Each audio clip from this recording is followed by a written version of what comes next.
Február 2-át általában a medvével és az árnyékával kötjük össze, azt viszont valószínűleg kevesebben tudják, hogy ezen a napon van a vizes élőhelyek világnapja is.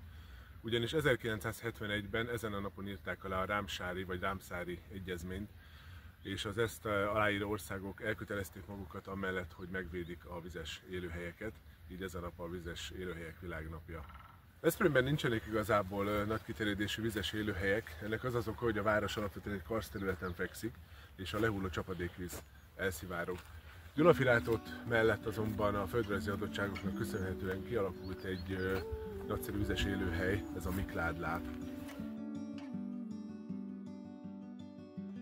Ez úgy alakult ki, hogy ugyan itt is dolomitos karsztfelszín van, de erre települt egy vízzáró réteg, egy agyagos vízzáró réteg, és a lehulló csapadékot, az ideérkező források vizét, illetve az itt folyó sétpatak egy vizének egy részét megtartja, és így meg tudott indulni sok-sok százezer évvel ezelőtti tőzekképződés, és így a láposodás.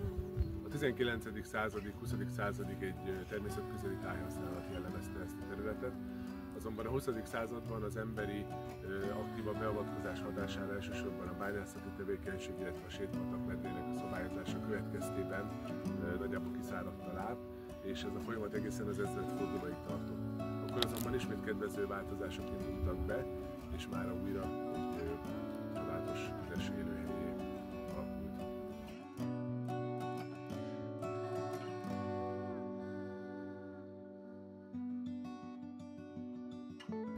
Tavasszal és nyáron értelemszerűen több a látnivaló, de hogyha tehetik, ilyenkor télen is látogassanak ki, de a gyerekekkel is sétált itt a Miklád-lápon, biztos, hogy nagyszerű élményben lesz részük.